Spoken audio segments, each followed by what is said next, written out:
Hey, that thing ends real soon, doesn't it? Afternoon, everybody. I am not Wes Sneed, nor am I Ashley Kenny. I am Ashley Kenny's lesser half, Richard. I am filling in today because Wes is on location and Ashley is dealing with a minor family situation. So I was drafted and pressed into service and pulled out of my cave into the beautiful Your Web Guys studios to talk with you guys today.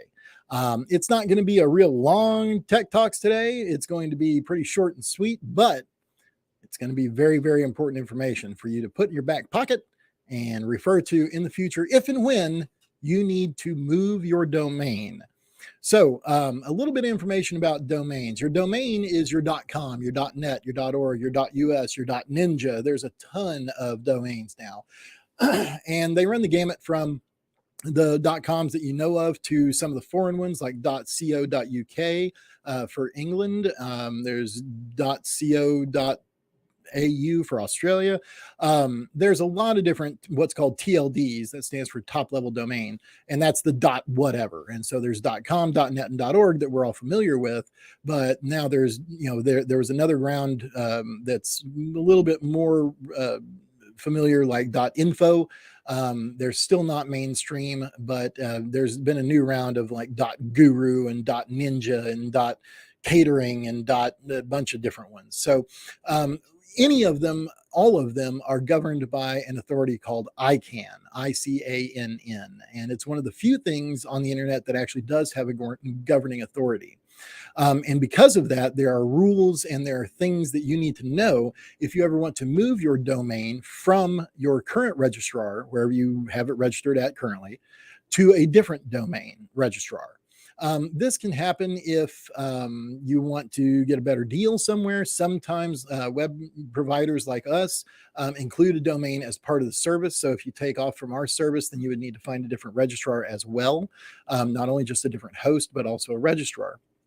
And so in that situation, it can be problematic because domains by their nature, as I said, because they're governed by an authority in the first place, one of the few things on the internet that is, but also because of just the security that's needed for your domain to be protected, because you don't want somebody to just kind of, steal it out from under you. So you want these domain restrictions in place until you don't. And when you don't, then it's really a pain because there's a lot of little issues that can come up. So we're going to start with the requirements that you need to have a healthy domain and what it takes to just have your domain exist in the first place. Then we'll talk about the tweaks that you need to do to be able to move it to a different registrar. So a good healthy domain is one that is not expired. So you have to make sure that your domain is paid for every year. There is a yearly domain fee. You can pay it in advance, but that sometimes can be problematic because let's say that you buy your domain or you prepay for it for a year. I'm sorry, for like 10 years. And you put in your email address that you have at that moment and your credit card that works. And you say, okay, I want to auto renew in 10 years. And keep in mind, domain registration is like 10, 25 bucks a year. So that's not outlandish to do it for 10 years. A lot of people do. But the problem is after that 10-year span ends, is the domain that you had, do you have the same domain or email you had 10 years ago right now? Possibly, maybe not. I can almost guarantee that the credit card that you had 10 years ago has either expired or been shown as fraud and you had to change the name and get a new card or something like that. So if your credit card is expired or not functioning 10 years from now, and they try to run it and say, okay, well, we're going to renew this for another 10 years or 1 year or whatever you tell them to do, it's going to not go through. So at that point, you should get an email saying, hey, the credit card you have on file doesn't work anymore. Your domain's going to expire. Well, if you don't have that same email address, then you're not getting those messages. And what are the odds you remember 10 years later that your domain needs to be renewed on the date that it needs to be renewed on? Pretty slim. So I don't really advise prepaying for it like that, just because, 10 years later, boom, your domain expires, your website disappears, and all heck is breaking loose. So I don't advise that for that reason alone. A yearly renewal is probably wise because then you can constantly make sure things are correct.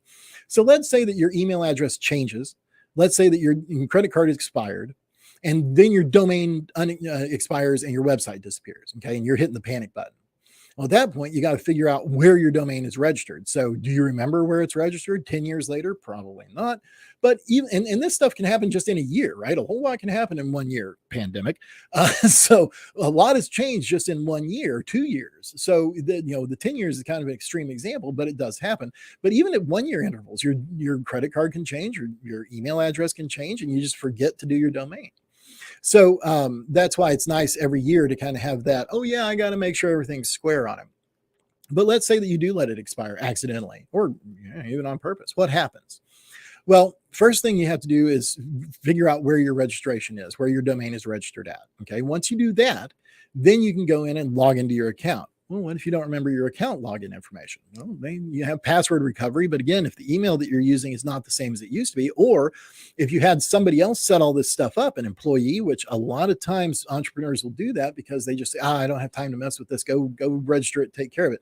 And then that employee quits or gets fired or no longer works there for some reason or another, or gets hit by a bus. These things happen.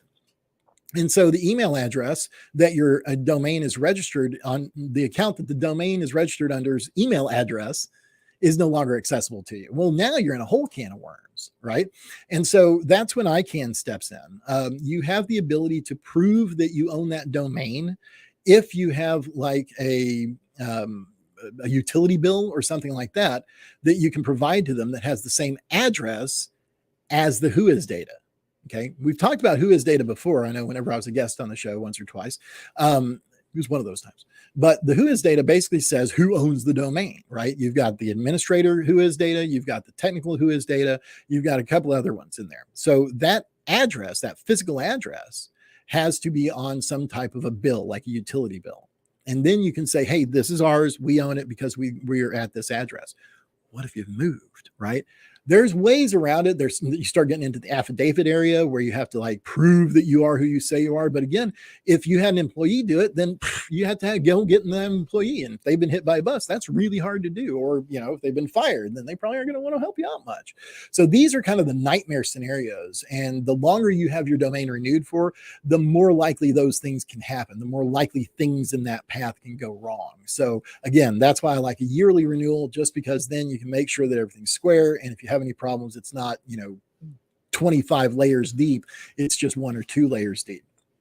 So let's say that it expires and you can't get in for weeks because you're having to go through snail mail and faxes to prove that you own it. Well, after a certain amount of time, your domain goes into a state of redemption, is what they call it. And basically that means that your domain can't be bought out from under you, but you can't renew it until a certain point, right? So if you can't prove who you are, then you have to wait, I believe it's a month or 6 weeks before you're able to go out of redemption and actually just buy the domain, as it sits. And the odds of you being able to do that are damn near zero. And the reason for that is cyber squatting. So a lot of companies are out there and they will sit there and wait for a domain to expire. And as soon as it's out of the redemption period, they'll snap it up. They do that so they can hold it hostage. So that way, that domain that you've had for years that you're paying $10 a year for, or $25 a year for, to get it out of redemption, first of all, even before the cyber squatter can get a hold of it, it's going to cost you a couple of $100, sometimes 200. I've seen it as high as 1,000 to get it out of redemption. And that just means that you have first right to renew it. Once the cyber squatters get on it, you're talking thousands of dollars. And it depends on your domain name and how popular it is and how valuable it is. And domains are a commodity, just like oil or pork bellies, and they're worth different amounts at different times. So the best prevention is the best cure in this situation. So make sure that all that information is correct, that you have updated your address on your Whois data, that you've updated your credit card information and the owner's Whois data as well. So that way you never run into this situation. Okay. And at the very least, to make sure that you have access to your registrar account, just so you can make those changes if and when you need to. So that's how you have a healthy domain, right? That's how it sits right now. Those are the steps you need to do right now, if nothing else. Make sure that those things are done. Okay. Now, let's say that you need to move your domain. Like I said in the beginning, you need to go to a different registrar, you want to save money, or you want to switch to a different provider, or we've built you a website and you want your domain to be with us now. In that situation, we just handle it for you. But let's say that you want to move from our services, which you always can. We actually had a client do this the other day. They were trying to save some money, and it was a nightmare, not because we did anything wrong, but just because that's the way domain transfers are. They're supposed to be hard to do because, again, security. So here are the steps that you need to do to transfer a domain. First and foremost, make sure that the Whois email address, the admin email address, is one that you can access, okay? If it is not, and this is important, you may not want to change it to one that you can access. And here's why. ICANN leaves it up to the registrar as to how long of a cooling off period they need to provide when someone changes their Whois data, okay? So some registrars will say, when they send you the notice saying that you've updated your Whois data, do you want to bypass this cooling off period? You check a little box and it's right then, it's instant. No fuss, no muss. Some registrars don't do that. And it depends on the registrar. It's totally up to them. And if that's the case, then it's a 60-day cooling off period before you can transfer it away once you've updated your Whois data. So check that first, because once you change it, you can't get out of that Whois or that lockdown period. Okay, it's locked for transfer for 60 days, period, paragraph. There's nothing you can do. So check that first before you make any changes on anything. Okay, the next thing you need to do is unlock the domain. Okay, there's a transfer lock on all domains by default. Okay, turning it off is simply logging into your registrar, the current registrar, clicking a little button saying unlock this domain for transfer. Okay, that way it can now be moved to a different registrar. And then the last thing you need is what's called a transfer key or an EPP key. So the transfer key is a random string of digits that's generated by the registrar that then the new registrar submits to them saying, okay, this person has this information. So it's a way to make sure that it's a legitimate transfer. Once you have those things set up, then you go to the new registrar and you follow their process. And it can be as simple as, here's the domain name, here's the transfer key, press a button, to, here's a whole bunch of other information. Here's what needs to happen here. I need to update my DNS. I need to do this and that. So it can be a huge process, and it can take up to 2 months if you don't do it right. So these are things, and you won't know that you've done it right until you've done it wrong. So do your research first. Talk to your new registrar, talk to your old registrar, right? They can't keep you. And most of them have some decent enough support. It's not like a webmaster where you're like hosting with them and they get snotty because they've decided that you're, not a good client. They're going to make your life difficult. Registrars are governed. So, GoDaddy, you can call their support people and they will be forthcoming with how to do it. Sometimes the online instructions are hard to find because they don't want you to transfer, but the information is always there and always available, and you can always contact their support people, and they will begrudgingly, worst case, give you the information, and best case, they're going to be cheery and understand that that's just part of business and they can't hold you hostage. So this is just the domain, right? This has nothing to do with your DNS, email, website, databases, any of that stuff. That's just moving the domain, just your .com, .net, whatever it is. So, and it's difficult on purpose. Like I said, we don't want people to just be able to willy-nilly transfer domains away, right? We want them to, make sure they know, A, if they have permission, that they know what they're doing, and B, that they have permission. And it's not just some random person that's trying to seek revenge on you or steal your domain. So those are the things to keep in mind. And those are the things to watch out for. You need your Whois correct, and you need it correct on a regular basis. You need the transfer key, and you need to unlock that domain.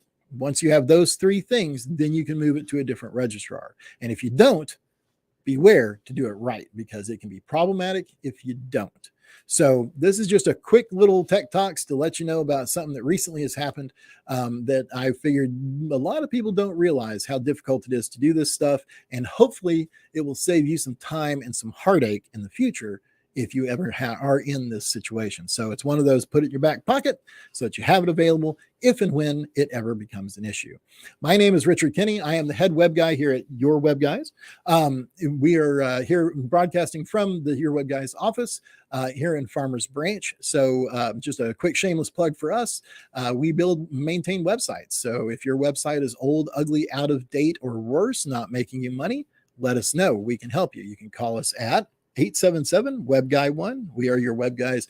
We'll build your website so you can build your business. Now, if this domain little tech talk has gotten you thinking, man, what other things do I need to know about for my website? Because the website is important. It is the center of your marketing universe. Then we have a heck of a deal for all the Tech Talk listeners and viewers. We have a website health check that you can do on your own. It is automated, at least half of it. And you can go to a website that we have created just for this called websitehealthcheck.net. That is websitehealthcheck.net. It will check your domain. It will check your HTML, which is the code that your website's built on. It will check your metadata and your SEO and a bunch of other stuff. And then you can schedule to meet with me or one of my people to go over the rest of it, where we'll check your DNS settings. We'll check your social media integrations. We'll check everything that you have online to make sure that you are healthy and things are working right. And if they aren't, very easy steps to resolve. Well, the steps to resolve it. Sometimes they're not easy, but we will certainly not keep it secret from you. And of course, if you ever need help, we are here to help you as well. So again, my name is Richard Kinney. I am with Your Web Guys. Let us know if we can help. And I hope this Tech Talk Live has helped you out. And if it hasn't, then come and find me and slap me around. I'll be available for it. So until next time, this is Richard Kinney signing off, because I have to reach way over here to press the button, and toodaloo.